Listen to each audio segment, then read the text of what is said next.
Hello, and welcome to the Reuters Institute for the Study of Journalism and the Global Journalism Seminar series. Today we're getting to the real heart of the matter. How on earth do we persuade our audiences to pay for journalism? Crucially, there are audiences that used to pay for journalism, to pick up a newspaper in their lunch break, buy a magazine for a train journey, that have fallen out of the habit. And while there are several subscription models that work for many people, this particular model doesn't work for them. We're joined today by Dominic Young, the founder and CEO of Axate, a company that helps digital media companies charge for news on a per article basis. Before launching Axate in 2018, Dominic held a range of senior roles at News Co in the UK and worldwide, and led on many commercial, strategic and operational functions. He also initiated and led on a range of cross-industry initiatives and companies, including the Automated Content Access Protocols project at One IFRA and the News Media Coalition. He's an expert on copyright and IP licensing, digital strategy and rights-related issues, but also crucially is a real thinker on what news is, what role it plays in society, and how we find a way to pay for that, and how we persuade people that it's something that's worth paying for. Dominic, thank you so much, and welcome. Welcome. Thank you for having me. Thanks, we're really delighted that you could join us today. This is a Q&A session, so I encourage people in the audience and in the seminar room to put questions to me. But in the meantime, let me just start by asking you to speak a little bit for a few minutes, Dominic, about your thinking behind Axate, why you started it and where you are with it. Thank you. Yes, Axate started when the thinking for it started when I was at News Corp and wondering about future digital business models for news. And I reached the conclusion quite early that the thing I needed to do, the thing the market needed was for consumers to pay for news. But I knew working at News Corp that the sort of consumers who pay for mass market news traditionally are unlikely to want to become subscribers to things. And subscription does set quite a high bar for people who want to access and pay for news. On the other hand, free content funded by advertising hasn't led to the thriving, the ability to invest in news and the focus on the consumer that consumers might actually like. In other words, both of the models available to news media back then and still right now, whilst absolutely having their merits, are in other ways hostile to large parts of the community, which means that the news industry has continued in a state of concern and decline, and many questions being asked about the future of the industry, the ability to invest in content and product. And Axate is firstly an answer to that question. How do we put a business model in place that does put consumer revenue at the heart of many more news media organizations, and that also creates an opportunity for the market to expand, for the entire audience to become capable of being monetized, and for the media to find a way of forming its own network that is economically powerful, because the media does have a network that I would argue is bigger than Facebook or Google's in terms of the number of humans who interact with it every day, but that has not emerged into the economic power you might hope and expect. So Axate is my attempt to put that capability out there into the market and make the ability to make casual payment, which is what I call what we do, commonplace, a widespread thing. It's all very well having the idea, but there needs to be a capability to back it up. Let's just talk about language here, because I did notice that you're very careful about using casual payments as opposed to micropayments, for example, and you can take some issue rightfully with the wording of content and paywalls. Tell me how this fits in with your view of audience behaviours, and where you think it sounds a bit like you think the media is missing a trick a little bit in how it sees both what it produces and how it expects people to pay.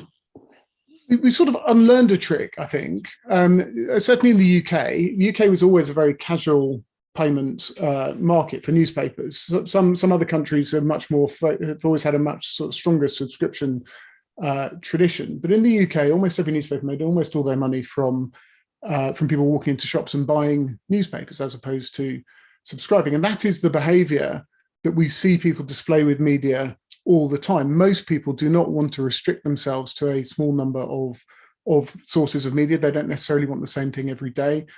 They might want to read bits of several publications. And right now, with a subscription model that's quite hard. You have to make a commitment to one, and you're very unlikely to make an additional commitment to another one, even though it's unlikely that one publication fully meets all your needs. Now, there's nothing wrong with subscription. Absolutely, everybody who can sell subscriptions to people who really have a strong connection with their product should. But in most cases, that is quite a small proportion of the total audience. And I think the rest of the audience is an opportunity. It's an opportunity to make some money. And it's an opportunity that opens up the entire publication to the entire audience, and in which if the customer ends up happy, they're likely to come back, spend money again. But you've got to reduce the barrier, the payment barrier, to below people's willingness to pay. And at the moment, when it's a 3-layered barrier, firstly, you have to sign up. Secondly, you have to pay. And thirdly, you have to commit to continuous payment. A very large proportion of that audience falls away. And how are you trying to remove those barriers or work around them?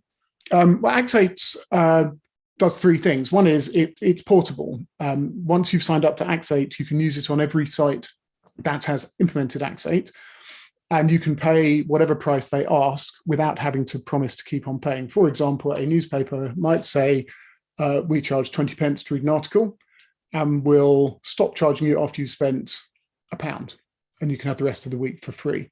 You might go to another newspaper and they say it's just £1 for the day. In other words, they can set their own price, but beyond paying that price that is hopefully below your desire for the product, and therefore it doesn't act as a barrier, you don't have to engage in any more formality. So you don't have to sign up again, you don't have to enter payment details again, you don't have to promise to keep coming back. The idea of that is to reduce the barrier to match the behavior. That's why I call it casual payment. It's not necessarily that it's a small amount of money, but it is a much smaller process and commitment. Some products are quite expensive. We've dealt with American newspapers that have wanted to charge up to $2 an article, which is not micro, but it's the casual way in which people can access it that's been the thing that has that's made it appealing to consumers. I mean, I'm going to jump ahead several steps, but just one thing on there. One real issue that most readers have is the glitchiness of payment systems at the moment. And that's even when they have a subscription model that they're being asked to sign in repeatedly to the product, or it doesn't transfer across devices. Can you address that through Axate as well, the sign in one? Well, there's 2 aspects to the glitchiness that we address. The first thing is Axate works by prepayment. So we don't do a credit card transaction in the background every time you buy something. We take the money you prepaid, which is usually a few pounds, £3 or dollars or whatever equivalent amount is, and we just deduct it and make a note in our ledger which publisher we need to pay out. So that means there's no friction at all when it comes to actually paying, and most users choose not to be notified even, because if you know that there's maximum of £1 to read whatever title and you like that title, you don't need to constantly answer the question, do you want to pay, do you want to pay, do you want to pay? Second part of that is partly at least a function of the technology wars going on in the advertising world to do with cookies and avoiding tracking, and people like Apple protecting users by actually making it hard to follow the user about, but actually damaging utility by, for instance, logging you out when you didn't want to be logged out. We do have answers to that, and it does work pretty smoothly. I think there's always going to be a technological challenge when those barriers get thrown up. But the way it works by default, and the way it does work for most people most of the time, is it just works. It appears, you're logged in, you go to a new site, you're still logged in. You can just use it. And I think that's really important. I think if as a consumer you're engaging with the payment process ahead of the actual product and content, then we as an industry have got it the wrong way around. Payment is the means to the end, but it's the actual product you want, and that's where the engagement should be. And where is your main demand coming from? Because we're in a kind of like winner-takes-all environment where there are some media outlets, the Financial Times, New York Times, that are doing incredibly well with subscriptions and are kind of dominating the market, and then others who might have been the second subscription or the second thing you buy, which have just completely fallen off the cliff. And I'm just interested to know where you find the demand, and which are the players who come to you, and which are the ones you need to persuade. You don't give me names, I just want to know like a profile. Well, it's interesting actually, because if you ask consumers, demand comes from everyone. I've never met anyone who hasn't encountered a paywall they found frustrating and that has blocked them from getting access to something they knew they wanted. So interestingly enough, demand on the consumer side is near universal, I think. On the publisher side, it varies. It depends on the publisher, but typically the early movement is publishers who are moving into charging for the first time, who would find it difficult to sell subscriptions for any number of reasons, not least the demographic they address. All of the titles you just mentioned are addressing a relatively high value, affluent demographic. There aren't very many paid subscription titles that are successfully addressing the mass market, at least not in news. In video, absolutely, but in news, much, much harder. So people moving into payment for the first time who want a way of evolving their paid model along with their product and introducing payment without putting up such a huge barrier that it just fails. That's one. And if you're a local newspaper, aspiring to even thousands of subscribers is probably unrealistic from the standing start. Big subscription publishers who want to address markets that are unlikely to subscribe, like foreign markets. If you are a big American subscription publisher, you will be a second read for people outside America and vice versa. So that's an opportunity. Publishers who want to rescue churning users or re-sign churning users. In other words, they used to subscribe, now they don't, but they loved your product enough to subscribe in the first place. Can you offer them a different way of paying, which reduces the commitment and gives them an opportunity to come back in? And publishers for whom subscription signups have slowed or stalled, which I think is increasingly true for quite a lot of them. Some of that's a post-Trump, post-COVID thing where there was a sort of disproportionate amount of engagement with news and signups, and on the other side of it, that's drifted away.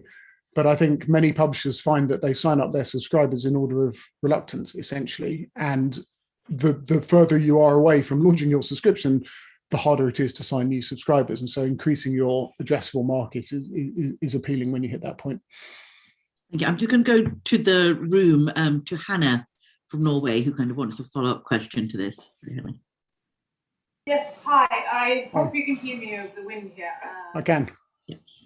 I was wondering, how would you respond if potential newspapers who would like to use Axate are worried that this might cannibalize on subscribers, to your existing subscribers would be moving to a per article or per day subscription?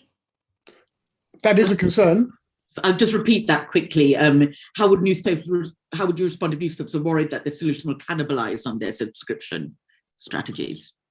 I mean, the sort of generic response is Axate is a tool that newspapers deploy to suit themselves and to suit the needs of their audience and their product. You don't introduce Axate and it's competing with your subscription offer, or you have to offer it to everybody as an alternative. You can introduce it in the way that makes sense for your audience. We have had publishers introduce it initially just for churning users or just for international users.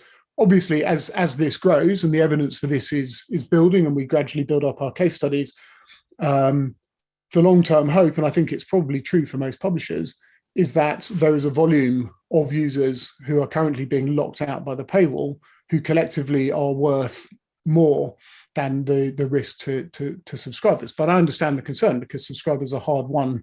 They're expensive to acquire and you want to hang on to them as long as possible. And the answer is this is meant to be a tool that you deploy to add to your opportunity in a way that is low risk for your publication. Thank you. Milica. I'm Milica from Serbia. I'm just wondering, can you tell us a little bit about how does it pay off? It's quite small amount of money, and I guess we have to pay Axate, right, for the maintenance. Or per each payment, how do you do that? And also, second question is, what countries are eligible to participate in this? First question, Axate's model is revenue share. We only we share a proportion of the revenue generated from casual payments. We don't charge fees. That's because an important underlying part of this, and we can talk about it a bit more later on, is that for me, it's very, very important that if you're setting something up that is effectively a network, that the incentives are aligned across the network. If someone, especially the person who might end up being the kind of controlling participant in the network, has incentives that diverge from the other participants, then things go wrong. So Axate doesn't charge fees. We do take a share of the revenue when we help generate it. We don't try to take a share of revenue that we didn't really help try generate, like subscriptions. And we do it on terms that are the same for everybody, because that way it's a level playing field. Many publishers use Axate as a funnel for subscribers. You try before you buy, effectively. You have pay-as-you-go access. You're coming back so often, you'd actually be better off with a subscription. Why don't you subscribe? And we facilitate that with just a click.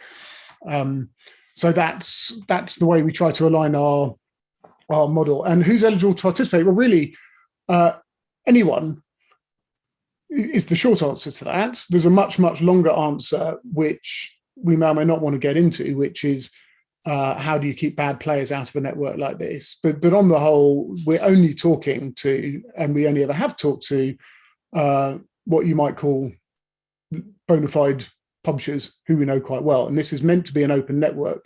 One of the points about this network is it's meant to make every reader, viewer, user available to every publisher if they can attract them with their product. We obviously need users to trust it, so it can't be a complete free-for-all like some of the internet networks. But the idea is the more participation there is, the bigger the opportunity becomes for everybody, and the market can expand. Can I stay on that point? It's a really interesting point to make. How do you keep bad players out of a network? And it sounds like you're talking essentially about working with trusted news organizations or ones that you know. So I'm wondering who's you in this sense, how do you know these people? And also, could you talk a little bit about the wider media ecosystem? We talked about how do you persuade the big players, the ones who are very successful, to come into this space, because you kind of need them there because there are people who will, or do you decide that you don't need big names in there and you can manage with the publishers who want to work with you?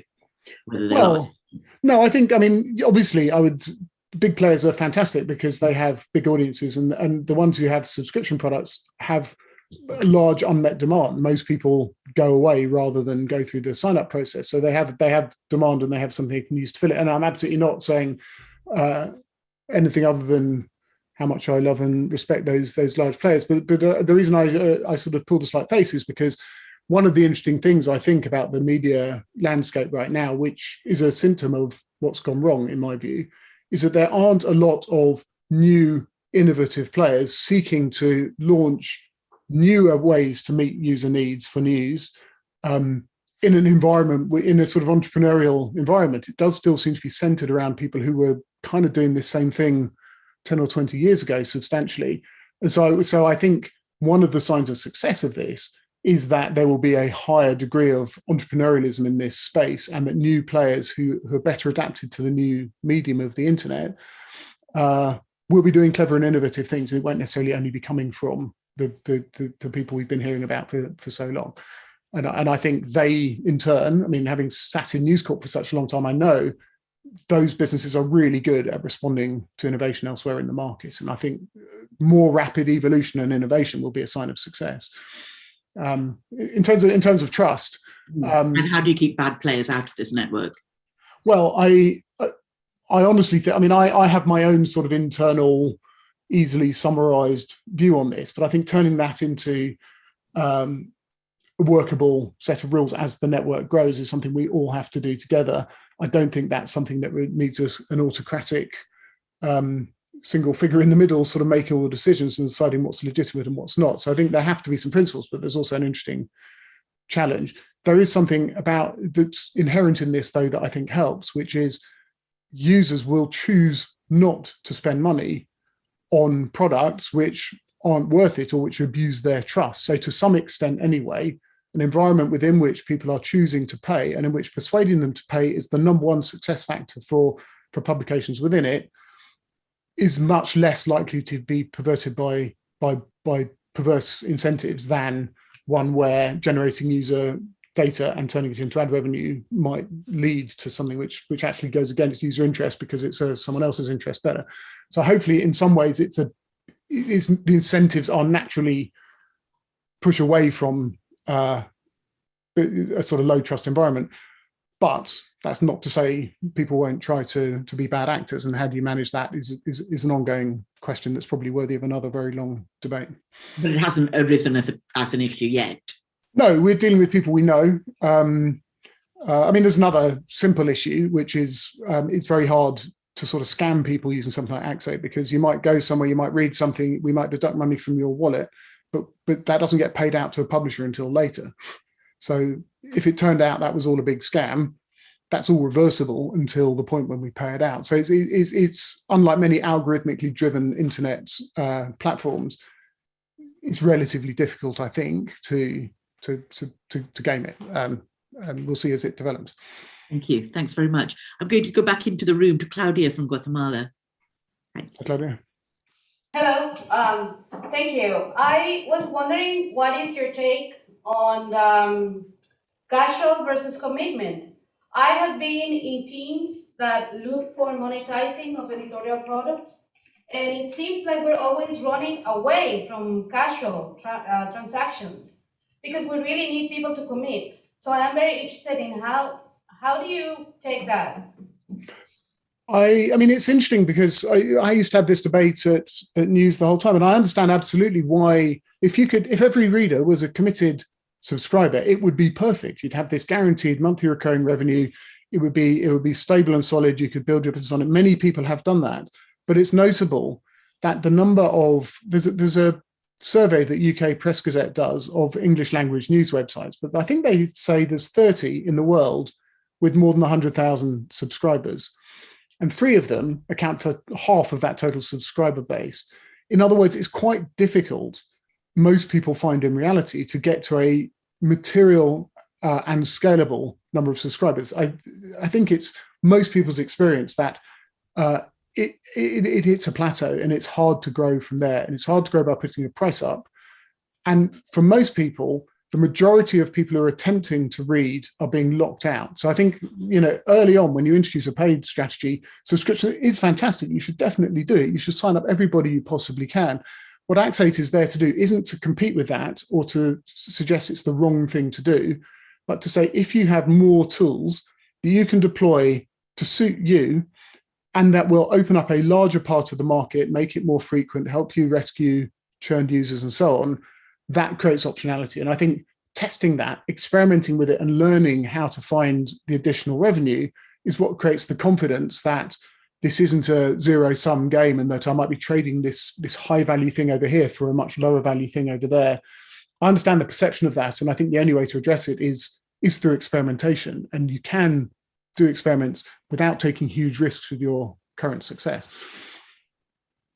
Thanks very much. I'm just going to go to the Q&A from the audience. There's one from Helen Dawson, which is, are you planning on integrating with any platforms? The case shares in mind Substack.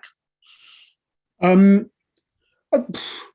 don't know. We'll integrate with anyone people ask us to integrate with. We have integrated with lots of CMSs. We have actually spoken to publishers who quite like the idea of creating a platform where, for example, their writers can produce blogs and they can charge for them, and that they can move around between the publication and those blogs or newsletters.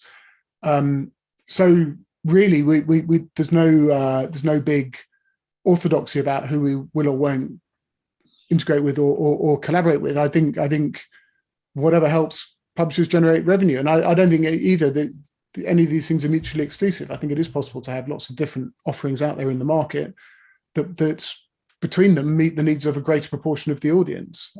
There is no magic bullet here that says there's one solution that fixes everything. I do think the other part that's important about Axate is that because the login is effectively shared between any participating publisher, it does create this network. And I think the way you can use the network to generate more traffic effectively and revenue, and vice versa, I think that will have an interesting effect on how publishers start to behave. Some publishers talk about doing verticals, some talk about collaborating with others instead of trying to do everything themselves, and offer something to their users that is a journey through content that isn't necessarily all produced by them.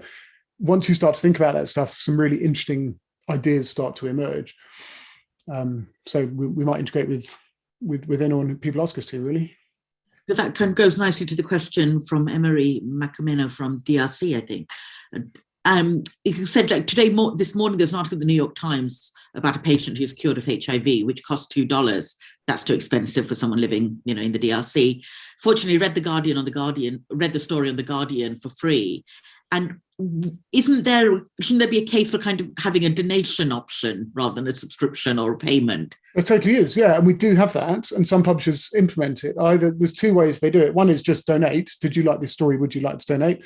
Second one is pay if you can. In other words, it asks people to pay, but if they decide to dismiss that, they can read it anyway, which we built during the pandemic because no one wanted to lock anyone out from local news. But certainly in the beginning, there was fears that advertising revenue would dry up and not come back. So yeah, we do have that. We do have paid newsletters, subscriptions, for example.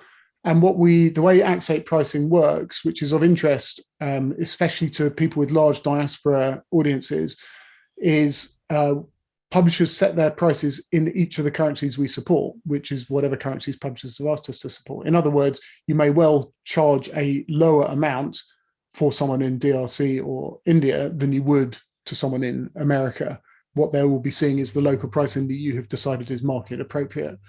For exactly that reason, because it's obviously nuts. What is relatively trivial and cheap in one market is insanely expensive in another. That goes on to the next thing, which is about behaviours. And you touched on this earlier, but how are the news media going to have to change its habits to make this system work? Are the incentives that we give ourselves as journalists and the incentives to give audiences, do they need to be rethought in this system? I'm a bit suspicious of too much sort of over designing of what we think the evolved form of our current medium might be. What I really believe in is evolutionary pressure. I believe that we will evolve quite a long way away from what we're doing right now over time in response to the incentives that things like Axate help to create. But it doesn't have to be a sudden overnight thing. There's one of our publishers increased its paid readership through Axate by 30 times, almost overnight, by adjusting what they were charging for, how much they were charging, and actually taking some of their print content out of their website and charging for their digital content, having learned that there are different audiences that actually, if you get the value proposition right, people will really engage in it. I think that's the sort of thing that'll happen. You'll start off with your best guess at something that might work, which will probably be your existing paywall, but lower, if you have one, or it'll be a gentle way of introducing charging if you don't. And actually over time, what you'll learn is getting the proportion of paid content right, adjusting the price. Sometimes actually some of our publishers have started off too cheap and it's been made more sense to be more expensive. You'll find that you go through a much more rapid series of evolutionary steps that will reinforce each other. And I think we'll certainly see a future state of journalism, I think, that's different. But I don't think we have to imagine the end state in order to get going. It's just started to see where the road takes you. Yeah, and I mean, yeah, for me, what's important about journalism, the most important thing here is that the key stakeholder is always the consumer, the reader. And that if they are the key stakeholder, if investing in your product in order to deliver what they need and in putting no one's interests ahead of theirs drives the best commercial as well as journalistic outcomes for your product, then that I think creates a push in the direction that we need right now, not just for the journalism business, but actually society more widely. The consumer needs to be at the heart of this. And if they're the ones choosing whether to spend 20 pence or cents every day, they're the most powerful people in the market. To be clear, I think this is kind of a revenue stream that's it's not going to save journalism on its own, but it provides an alternative, another revenue stream, ideally for. Oh, I mean, honestly, that just depends on how ambitious you want to be about imagining it. I'm realistic about what I think we can deliver in the medium term. But if you think that journalism has an existing active relationship with almost everybody and every day, and you think about how when you are interacting with people on that sort of scale, small numbers can turn into big numbers quite fast. Just look at Facebook and Google. I think as a network, as a sort of collaborative endeavor, it's really quite material how big this can be at scale. The question is, how do you get it there, and how does everyone align around it? And putting Axate out there is my bid to help get that ball rolling, because imagining it isn't enough. You have to have something you can actually do. But I don't think we should ignore the scale that is achievable on the internet, and that with the right incentives, we as a market have instant access to. We don't have to spend $20 billion on customer acquisition as an industry. We already talk to them. So I think people should be ambitious, actually, and I think they should be optimistic, and I think they should be bold enough to imagine something that is dramatically and materially different in the future. That's really good to hear. Gideon from Ghana, going back into the room. The fellows are all wrapped up because we've got the French doors open for ventilation, which is why. Hello, thank you very much for your time. My question is for the news organizations you work with. Is there a potential risk that they might decide to copy your business model, especially if it is a very successful one, and crowd you out of the space, particularly the pay-as-you-read model, which I think would not be very difficult for the likes of the Telegraph or New York Times? No, it wouldn't. There's always that risk when you're doing a startup, I suppose. But I think the thing that Axate wants to do is create this network, which is difficult to do if you're a single publisher. So sure, New York Times could do a pay-as-you-read the New York Times. It would be difficult for them to extend that to the Wall Street Journal. The idea of this is that where we are adding value as a network, where we're doing something that publishers can't do on their own, that's where we take some value. And where they're doing something they can do on their own, we're not. We're not trying to compete with subscriptions. We don't try to hoard data and hold it apart from publishers. We don't try to prevent them upselling someone to a subscription.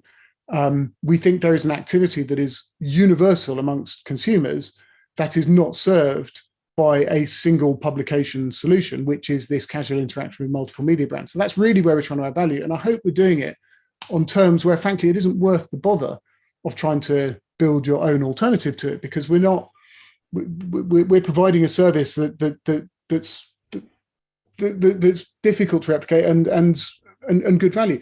And by the way, some of our investors are media companies, and I quite like the idea that over time, a network of stakeholders are participants as investors in Axate, so that Axate's incentives never really diverge from theirs. It's their network, it's our network. It's not the creature there to stuff money into the pockets of VCs. Thank you. I'm going to go to Caitlin, following on from that. Hi, Dominic. Hey, Caitlin. I wanted to ask you, you spoke about collaboration and scale. Do you have targets set internally about what a successful scale looks like at different phases for Axate? Yeah, I've learned doing a startup that that setting specific targets is more or less guesswork. We certainly do have modelling that tells us what level of scale we need to achieve for Axate to be a kind of self-sustaining going concern. It's not actually very much, because the big cost of doing something like this is always user acquisition, and that's something we share with publishers, and we share the benefits of it with publishers too. And achieve a certain amount of scale beyond that, and it's all looking fantastic. The other end of the scale, what would happen if the media collectively had 20 million available users within a network? Well, that all gets into telephone number territory. It's probably not even worth bothering to model. It would be fantastic. And I do think, given the historic reach of news media and media more broadly, numbers like that we imagine are reserved for big mega internet platforms out of America are most certainly available to us as an industry. But we have to stop satisfying ourselves, to be honest, with a tiny little proportion of that we own, and we accept that we can't move beyond it. I think we can be ambitious beyond that.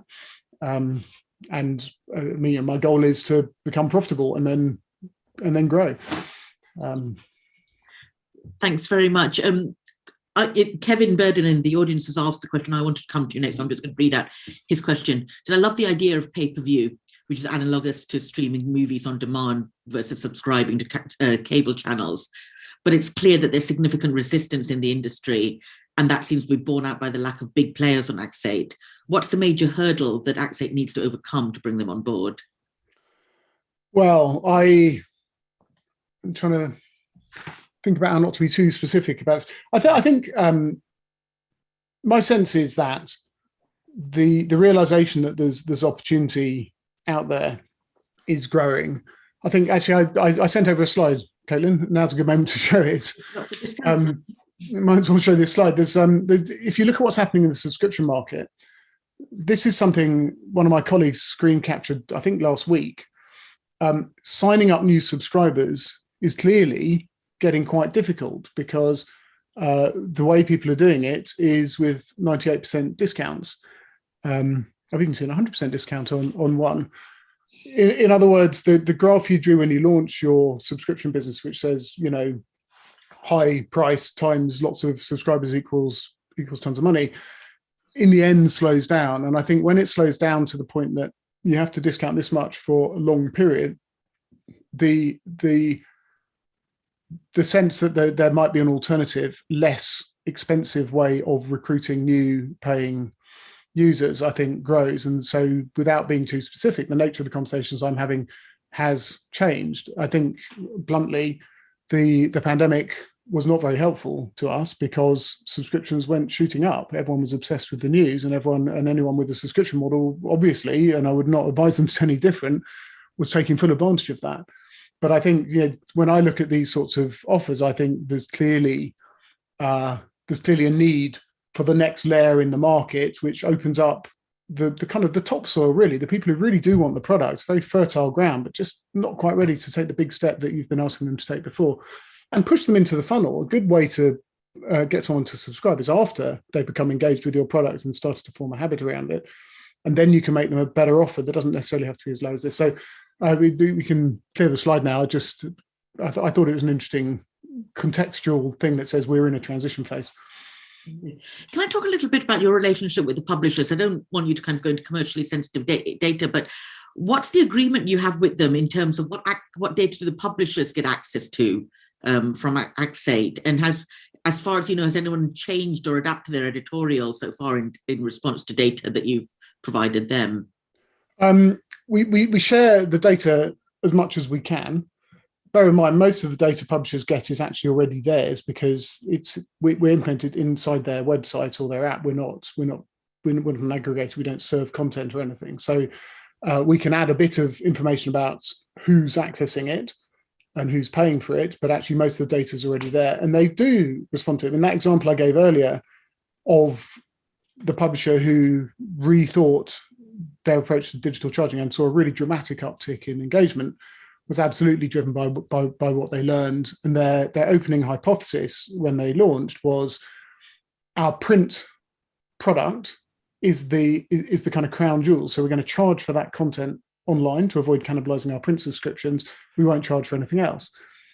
Turned out after a while that the audiences were quite different.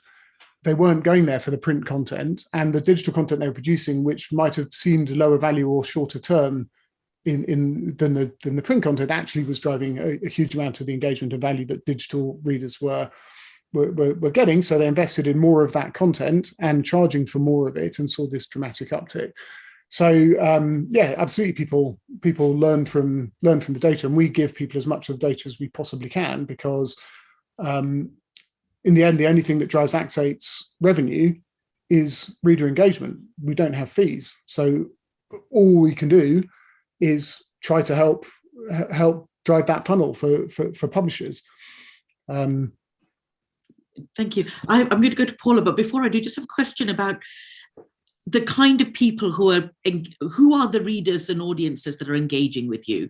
Who are the people who are making these casual payments? Are they the same demographic as the publishers' audiences anyway? Are they reaching new audiences? You know, are they young? Are they old? Male, female? What do you know? It's really hard to generalize because it really reflects the individual publication. So if we're implemented on a local newspaper, for example, the demographic very much reflects the locality. But are you finding that it's kind of an older generation or a younger generation that's more willing to engage? It's generally a younger, more mobile generation. It's the sort of people who aren't buying print products anymore, who do want to engage digitally. I think at one end of the spectrum, you get people who are essentially supporters who skew a little bit older and they want to pay because they want to support something. At the other end of the spectrum, you get people who just much prefer this as a way of doing things. And again, we have done trials, and we'll be doing more trials that are, under wraps with some very, very large scale subscription publishers. And I think for them, that's about opening up that next layer of the market carefully, hence why they do trials, to avoid cannibalizing subscription success, in which case I think the demographic mix shifts again, will skew younger and to a lower demographic profile as well. Thank you. It'd be really fascinating to see what comes out of those trials. Paula from Chile. Oh, you're still muted. You're still muted, I think. Yeah. Hi, Paula. Okay. Hi, hello. I am Paula from Chile. Hi. And I think that most of the decisions that we as journalists take in terms of finances are not only related to competitiveness, or they are also related to our values, to our mentality, to our tradition as journalists. So I would like to ask, in terms of those that values or our mentality, if you could tell us more about what you think that options that require a strong commitment from readers, like the subscriptions or paywalls, were the first options for so many media. What resistance do you see for this casual payments model?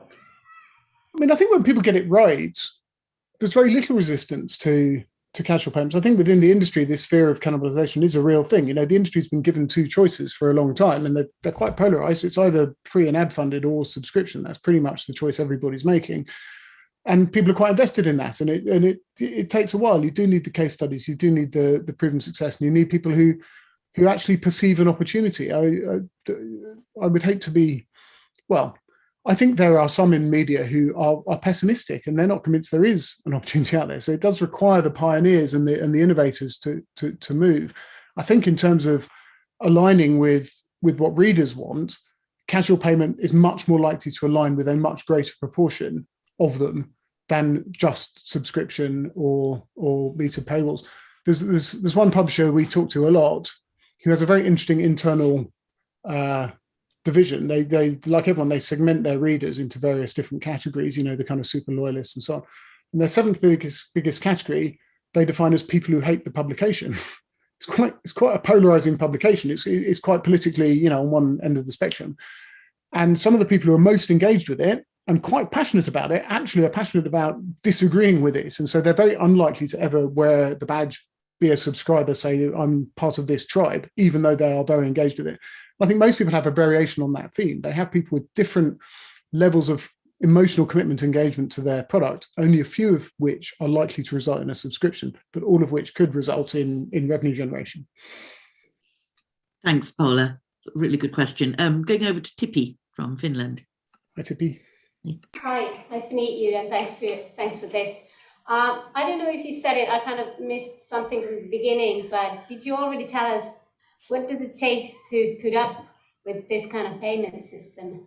And I worked a bit with Spotify, and I've seen that they even have problems with their system. So have you actually ever had a situation where your product hasn't worked? Well, obviously, you know, there's occasional bugs. The implementation for a publisher's point of view is usually really simple, unless they have a fiendishly complex content management system, which some do. Most publishers can do the technical work to implement this in you know, an hour. It's a simple thing you add to your templates. From the point of view of things that go wrong, 95% of the things that go wrong from a consumer's point of view are where they have very, very fierce cookie protections on. So it's not possible for us to keep their session open, and that leads to an annoying login loop sometimes. But there's very, very little of that. And there is obviously the need to keep up with changes. Our goal is that most consumers learn to just kind of ignore it, not interact with it at all, not worry about paying because they agreed that they're happy when they read this to pay whatever amount, and they don't want to be constantly approving things. And many publishers are actually taking advantage of the fact that we have this nice, smooth system. So if a user registers with Axate, they just enter their email. We don't ask them to create a password because most people do it on a mobile, and it's difficult to get your password right twice. At which point they have a wallet, even if they haven't put any money into it. So you get someone from this unknown state to a known and ready to pay state in one simple step. And for a lot of publishers now, they all think in terms of this funnel that goes unknown to known, meaning registered, to subscribing. which is a huge leap. And actually, if you take people through a step that starts with just being ready to pay and then paying, and then maybe subscribing if that's what they want to do, bearing in mind most people don't, that's from the publisher's point of view looks like a smoother pathway along a journey that they've already decided is one they want to try and take their users. Thank you. You've talked a few times about the idea of creating a network and the fact that we haven't. This network already exists essentially, and we're just not utilizing it correctly. Is there an opportunity once this network comes to life, so to speak, for the publishers to pool data to sell targeted premium digital ad space? Do you think that's... There might be. There's some interesting people in the advertising world actually who've taken an interest in Axate because they perceive an opportunity for a sort of premium, more brand-focused ad opportunity to emerge within a network. And certainly if you have a network of publishers with mutual incentives to encourage users to move around it. So, I signed up to read the Times, but if I go off to read some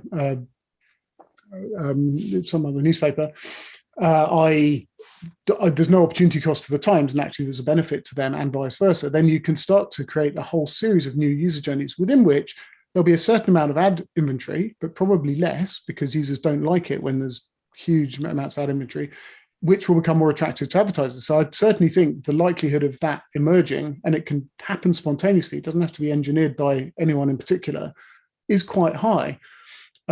Likewise, I think the likelihood of publishers collaborating with each other to bring niche content or kind of specific expertise to their reader base, rather than necessarily try to do it themselves, is quite high as well. And as soon as we sit down with publishers and start to talk about this, they almost always start to talk about, could we have a widget of recommended reads that are actually relevant, that would be useful to readers? And could we form relationships with other publishers to help users along that journey? And you see the cogs start to turn, the ideas start to emerge almost straight away. And when I see that, I think, this is great. We don't have to be in the middle pulling strings here. We just have to create incentives and people will start to respond to them. Thank you very much. I mean, there's 3 questions from the audience which I think have been covered, but people joined a bit late. Which Rachel Arthur saying, when a user tops up their wallet, is the entirety of that money assigned to a particular publisher, or is it flexible to spend across the network? The idea is it's flexible across the network, isn't it? Yeah. And then from Caroline Deal, do you have plans to white label Axate? Again, this goes back to trusted news really and how this scales. We have this conversation with a lot of publishers, and I think the difficulty is I don't want the Axate brand to be particularly prominent in a user's experience. I always think of it a bit like Visa, right? If there's a Visa sticker on the door of a shop, your card will work, but it's just a little reassurance point. You almost don't think of it. And I want Axate to be like that. In other words, if I sign up on a newspaper, it can be quite a branded experience, but if I then go somewhere else and it works, there has to be something familiar about it. There has to be something that explains that. If I, on a completely different newspaper, it would be odd to carry the branding from the previous one across. So I'm just very openly talking about the discussion I have with lots of publishers. There's no dogma here. This isn't about trying to put Axate in front of publishers. It's kind of the opposite, really. It's trying to put as much audience as possible in front of publishers and as many publications as possible in front of the audience, and Axate just being a facilitator. The pure white label thing is tricky because when people move around between brands, it just feels wrong. But we share ideas, and if we can come up with a brilliant way that makes more sense to consumers and publishers, then we'll adjust. Thank you. And this kind of question on when do users pay? And again, this is the conversation of Google and Facebook, and how much copy do you give? How much are they allowed to browse? When do you, because you at Axate are holding the money in your kind of wallet, so to speak, when do you decide that this is when the payment is taken out, and is the reader made very, very aware of what they're paying when and how much they're paying? Yeah, the way it works is, it's up to publishers to decide how much they show people before they ask them to pay. Some show lots, some show not very much, some show a proportion of an article. So if it's a long article, you'll see more than a short article. Some give you a certain amount of the video. That's all up to them, and they can adjust it and experiment with it. You're asked to pay the first time you are on a publication. and you're asked to pay, it will say this publication charges whatever it charges, 30 pence to read an article, maximum of 60 pence a week. Is that okay? Which you say yes. And it also says, do you want us to ask you every time or not? And if you say no, the next time you pay, it'll simply take the money, and the tab will show you it's taken some money. And if you've reached that point where it's free, so you've hit 60p and it's now free for the rest of the week, it'll pop out and say it's now free for the rest of the week. The idea is you absolutely give users the opportunity to approve every payment, but where they've stopped caring because they've formed a relationship with a brand that means they're not concerned about paying and they know it's not open-ended, most of them turn it off and just say, no, take the money. But it has to be always in the customer's control. As soon as people feel tricked, you've destroyed your trust relationship with them. Thank you. And so the system that allows publishers to decide on a paper article that some things in the public interest is free. So the FT, for example, could come in and say, all our COVID news, we want to make it free for all readers. Most publishers, I mean, they set a tag on their content, is it free or not? And we read that tag, and that's up to them. They can do it on the fly. We have had publishers who've experimented with time boxing it. So it's free up until a certain time and then it's not, or vice versa. Old stuff is free, new stuff is not free. That is absolutely within the publisher's own innovative sphere to think about. We'll offer them advice and ideas, but we are not trying to tell publishers what their product should be or who it's for. David, this is really interesting. Just one last thing about how global is this at the moment? I mean, on one hand, it's completely scalable. There's no reason you can't take any publication from around the world and can't have audiences from absolutely any country. In reality, there are certain things. Firstly, do you reach these people? How many currencies can you conceivably operate in? And also, again, how do you make judgment calls on the brands in platforms when they're in languages you don't speak and in kind of jurisdictions with different laws? Yeah, quite. I mean, when you're small, you can't take on every issue. So for the moment, we're Europe and North America focused, really. We have had quite a lot of conversations in India, interestingly enough, where a subscription approach culturally seems less likely to work. You know, what I would dearly love, in truth, is that as Axate grows, it does become this network of publishers who are stakeholders in some way, and we tackle these things together. I don't think it makes any sense at all to say one person can sit in a house in Clapton in London and make any judgments at all about markets and publications that they have no personal experience of. Can you get the stakeholders aligned around helping to do that, and can you gather the right expertise? I hope so. We're working in familiar markets right now, as I guess you always would. But as you say, there's nothing about this that couldn't apply everywhere. Does it have to be Axate everywhere? Not really. I suppose as an entrepreneur, I ought to be ambitious to be the default. I think from a user point of view, the more universal it is, the more useful, and that's why networks tend to become scary if they scale. The idea that as a user I can access anything anywhere I want whenever I like, most users like that idea, even if they don't avail themselves of it very much. But I think, if this model takes off, these are all going to be in the nice problem to have bucket, and we'll tackle them together. Dominic, thanks so much. It's been really, really kind of fascinating, our conversation, and thanks for your questions.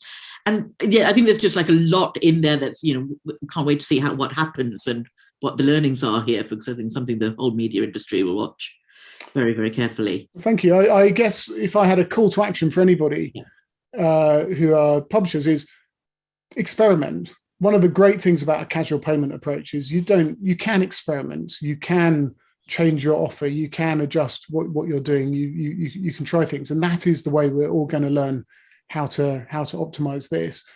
I'm not preaching against anything. I'm just trying to add options, and if we experiment together, we've certainly got plenty of experience of experiments that have worked, plenty of experiments that haven't worked as much as people would have thought. But it's getting out there and trying it, not being afraid of risk, knowing that you can walk back from any outcomes you don't like and walk towards the ones you do, is how we're going to inject real energy into this opportunity. And I do think it's an opportunity for the media for sure, but actually for society too. And I think that's important. I think the idea of buying a Sunday newspaper after a Saturday night out, that kind of buying it after the pub, was amazing that was the world. Yeah. It'd be lovely to see something like that, that kind of spontaneity of engaging with the news at the oddest moments is really that is how people engage with news. It's spontaneous, it's impulsive. Insisting on too much formality and commitment puts an awful lot of people off. So I think we need something in addition to that. Thanks very much. Thank you again for all your questions, both from the fellows in the room and from the audience. Next week, we're completely changing pace. We've got Maddo, a terrific Kenyan cartoonist, talking about politics and satire. So do join us. And in the meantime, Dominic, thanks so much for your time. Thanks, everybody. Thanks for coming.